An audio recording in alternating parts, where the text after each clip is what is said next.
Hei, hei! Ma tahan täna rääkida natukene teistmoodi teemast, kuna see on ka nii palju kordi tulnud üles erinevates TikToki laivides ja üldse nagu rääkides tööst ja töö tegemise variantidest ja kuidas alati ei pea olema traditsiooniline 9–5 töö kuskil kontoris, vaid võib olla ka täiesti asukoha vaba, suvalises maailma nurgas, lihtsalt on vaja internetiühendust ja arvutit ja muidugi ka töökohta reaalselt ja kedagi, kes nagu ootab, et sa neile midagi nagu edastaksid, mingit teenust või oma oskusi või mida iganes. Et tööl võib olla väga erinevaid nägusid ja täna ma räägingi rohkem sellisest kaugtööst ja diginomaadide elust. Ja seda videot ma salvestan praegu Marokos, Marrakechi lähedal, Agafay kõrbes ja hetkel meil on siin käimas Minoma diginomaadide retreat ehk siis conscious mindful nomads, ütleme nii, et sellised diginomaadid ja rändurid, kelle jaoks on tähtis ka see spirituaalsem pool, kelle jaoks on tähtis ka kogu see jooga teema, meditatsioonid, iseendaga kontaktis olemine, enda mõtete üleskirjutamine märkmikusse. Ma olen siin seda sorti inimestega, kellele meeldib tantsida hästi vabalt, kellele meeldib tegeleda hingamisharjutustega, teha joogat ja kõiki neid asju.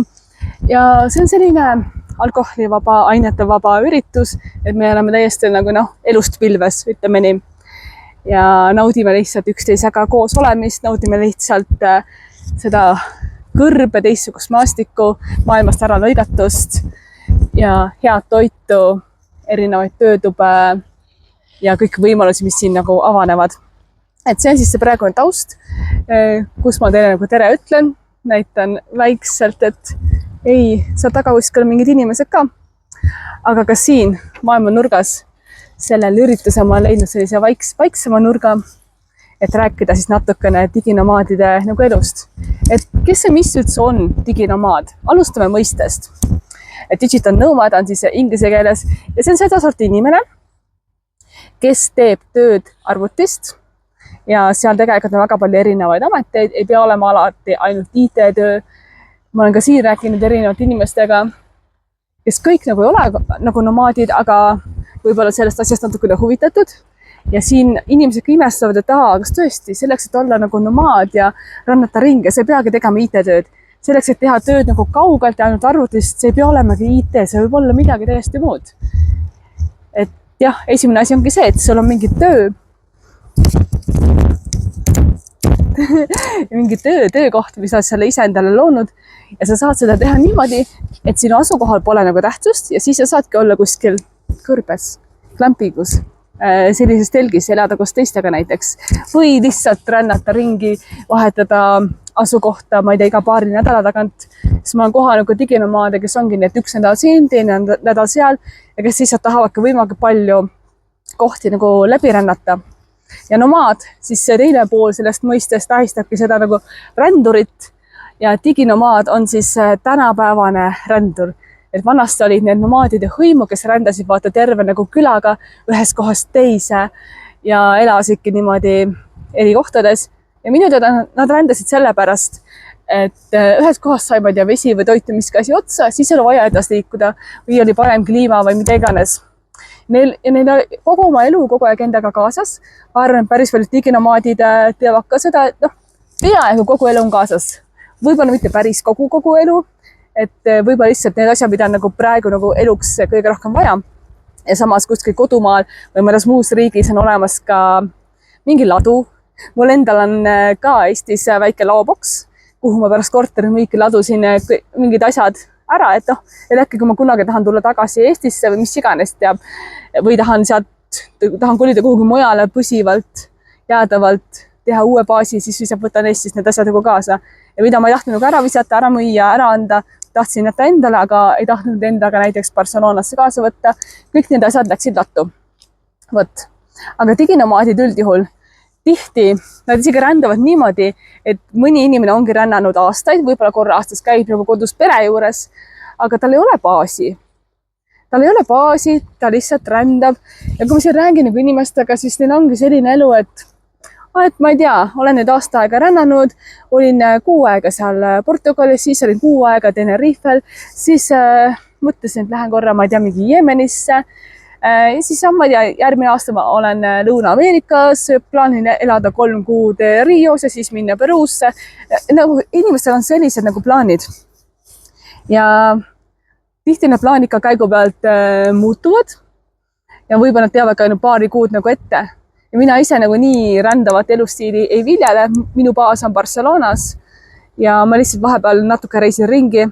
Käisin septembri lõpus Ateenas, Kreekas, esinejana diginomaadide festivalil, siis käisin korra Eestis 4 päeva, nüüd olen Marokos, siin novembri alguses ka diginomaadide üritusel ja lähen korra novembri keskel Londonisse, sest see on lihtsalt nii lähedal, sinna on nii lihtne minna, et võib ka vahepeal täiesti minnagi mingi 9 päevaks ja lihtsalt võttagi see piirav uskumus enda peast välja, et ma ei tea, reisimine on raske, peab hullu planeerima.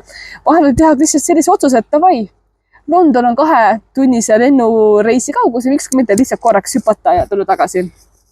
Ja arvatavasti ma teen vahepeal ka väikse reisi Pitale, sest see on minu uuest kodust Barcelonast tõesti nagu mingi tunnikese, isegi pooletunnise lennu kaugusel, et liiga lihtne, et mitte minna. Et kui asi on nii lihtsalt, et miks ka mitte minna. Ja alati saab elu endale ise nagu vaata kergemaks teha ja niimoodi reisida. Ja diginomaadid, nemad tõesti, kuna kogu töö ongi kuskile arvutiga kaasas, nad saavad seda lubada, et nad lihtsalt lähevad. Eks natuke planeerimist on vaja. Mõnes kohas ei ole nii hea internet, Lõuna-Ameerikas pole väga hea internet, see on Maroko internet ja ma väga ei kiidaks. Lõuna-Aasias, Tais, Malaisias, Indoneesias, ma ütleks ka internet on selline mega aeglane kõik kuskil Palisaarel, et see näeb võib-olla küll romantiline välja, igasugu vaata Insta-riilidest ja videotest, et istud sa mingi rannas oma arvutiga ja klõpsid ja raha tuleb.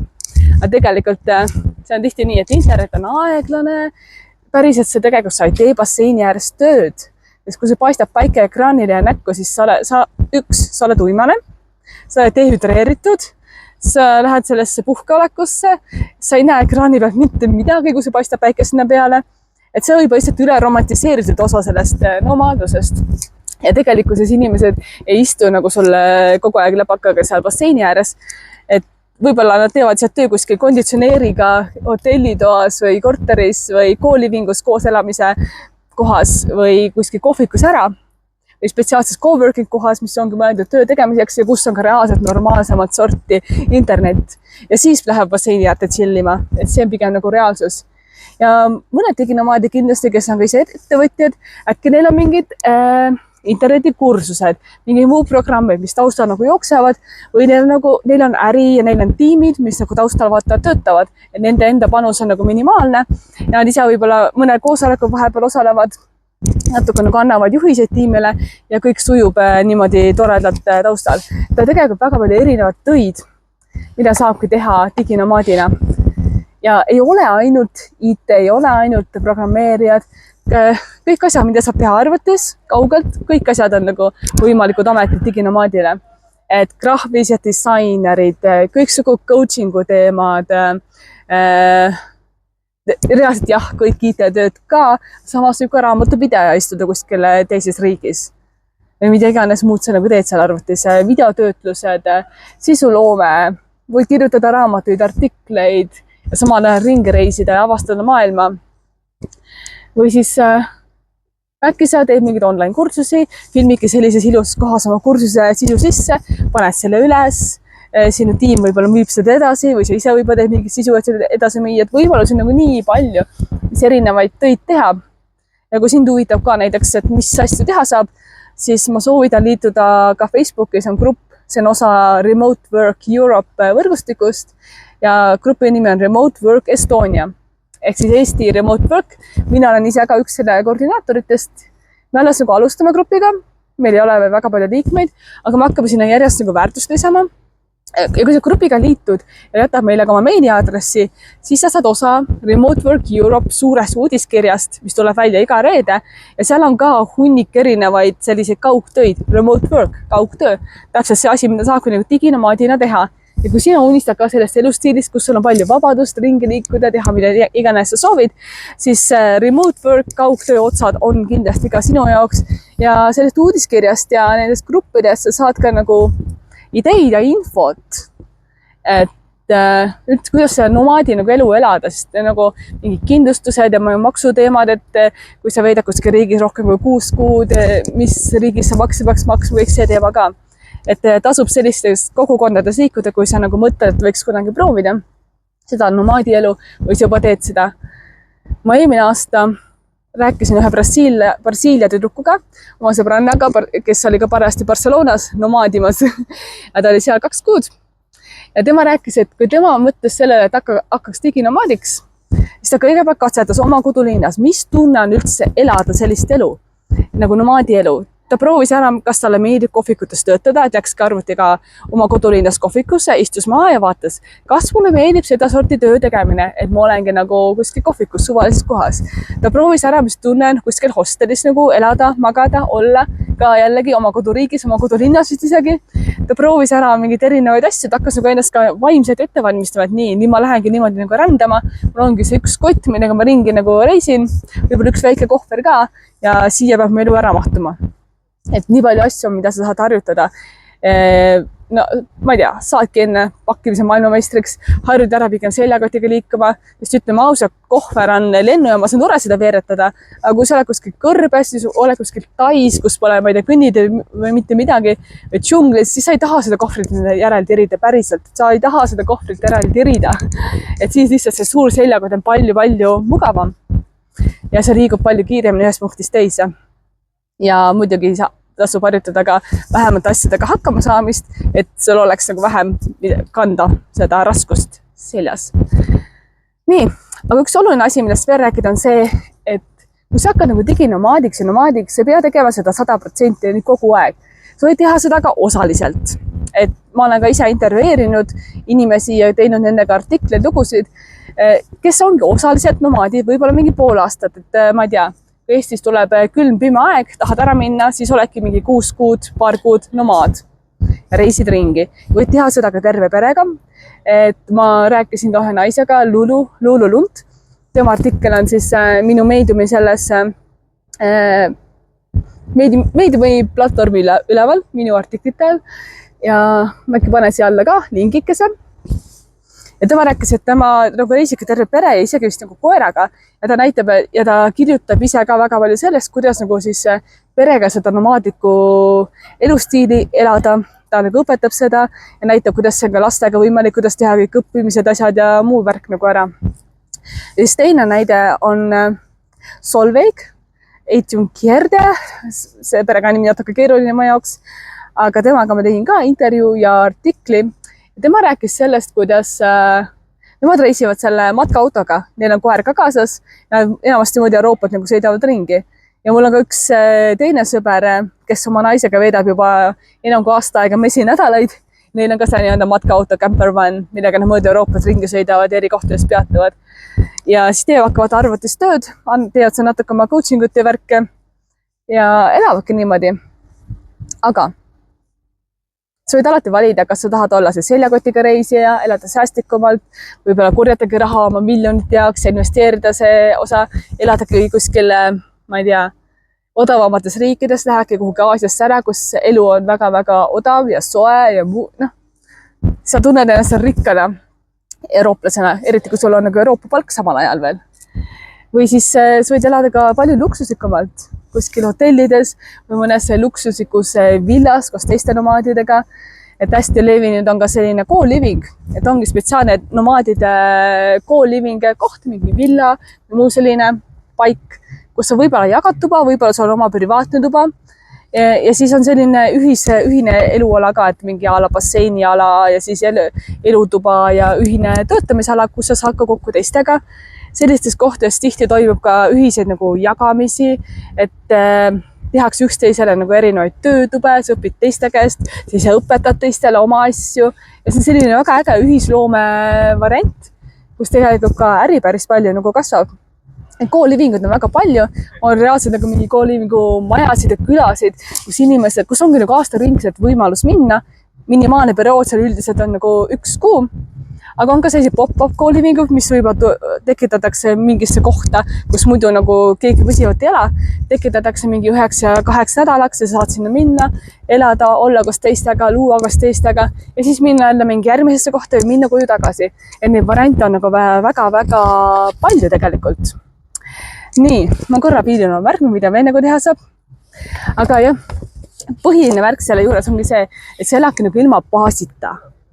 Et samas võib-olla sätted oma Eesti nagu elu selle baasi nagu alles, hästi palju samas nagu reisid ringi. Et selline elustiil kindlasti nõuab ka teatud määral vaimset, mitte teatud määral, päris palju vaimset ettevalmistust, see tuleb nagu ennast valmis panna, aga selle protsessi sees pidevalt nagu küsida endalt nii, kuidas ma tunnen, kas see mulle meeldib, mis mulle siin nagu tekitab siis halbu tunnet, mis on nagu hea, mida võiks võimendada. Ja ma arvan, et seda tasub teha alati hästi nagu teadlikult, hästi iseendaga nagu kontaktis olla. Sest just nii sa suudad ka oma vaimse tervise kogu selles protsessis nagu säilitada. Aga tõesti, miks ma sellest nomaadi elust räägin nüüd siin miljoni kogumise, külluse, rikkuse rahakanalis, on see, et mõnes mõttes selline elustiil, kus sa müüki oma Eestimaad ja kodu maha, investeerid raha ja siis mingi väiksema summaga lähed Aasiasse. See elustiil võimaldab sulle raha veel kokku hoida, koguda, sest elu Aasias on odavam, kui sa oledki seal pikalt näiteks ühes kohas ja eladki, sest kogu see rent on päris nagu odav, et see on üks võimalus nagu kokku hoida. Teine võimalus, see annab sulle sellise nagu sisemise vabaduse ja ma arvan, et ka miljonäriks olemine mentaalselt on selline vabaduse kogemise tunne. Nomaadina sa reisid ringi, sa tunned ennast vabad, põhimõtteliselt tee, mida ise tahad ja see on sama vabaduse tunne kui siis, kui sa oled nagu miljonär, kui sul ongi nagu küllust ja raha täiesti nagu palju. Et sa koged juba, et mis tunne on olla selles külluse voolus kogu aeg, mis tunne on olla see rikas inimene, kes siis lihtsalt mõtleb ja läheb ja teeb. Ja muidugi, kui sul juba on nagu raha käes, oled juba luksuslikult elanud, sa saadki lihtsalt ringi reisida nomaadina ja elada luksuslikku elustiili, et siin on väga palju erinevaid kontaktpunkte.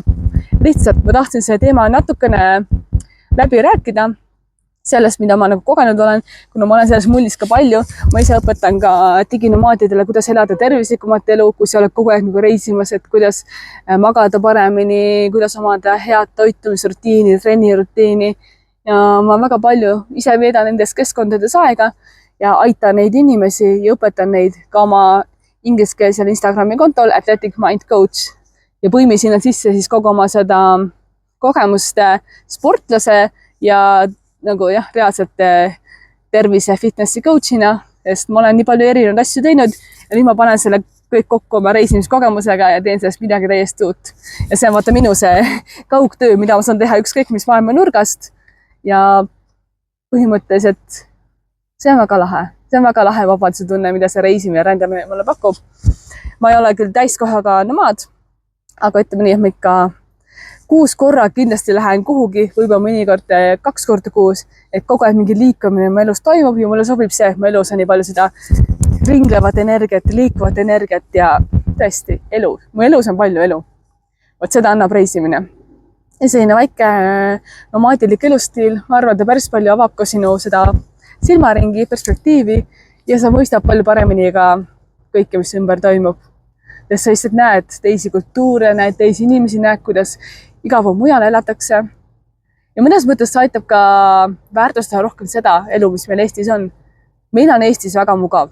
Meil on Eestis kõik e-riik ja mugavused, tänavad on puhtad, prügi ei vedel igal pool maas, keegi üritas sul igal tänavanurgal midagi müüa ja pähe määrida ja keegi ei ole see kogu aeg nagu näost kinni. Nagu kuskil tõesti Marokos ka turul on tõesti selline vastik tunne, see ei ole nagu ruumi enda ümber. Meil Eestis on palju ruumi, meil on palju õhk on värske, puhas, saad seda nagu sisse hingata ja sa võid kraanist vett juua ja kõik on nagu, Eestis on kõik puhas, värske, ruumikas, tõhus, asjad toimivad kiiresti tänu igasugu digilahendustele, nii et kui sa praegu tunned, et Eesti on nagu nõme, mine rända natuke ringi, rända rohkem nagu sellistes, ma ei tea, Kagu-Aasia riikides, Aafrikas võib-olla, Lõuna-Ameerikas, kus ei ole nii turvaline, ei ole nii puhas kui Eestis. Ja võib-olla siis sa väärtustad natukene rohkem seda ilusat, värsket, puhast elu, mida tegelikult Eesti suudab pakkuda. Ja mina kindlasti reisides olen seda ka hakanud palju-palju rohkem väärtustama. Vot, aga anna teada kommentaarides, et mis on sinu kogemus diginomaadiks olemisega, mida sa teinud oled, kas sa selle peale mõelnud, kas sa tahad seda teha ja jälgi. Siit saad igasugu põnevaid muid lugusid ka. Aitäh!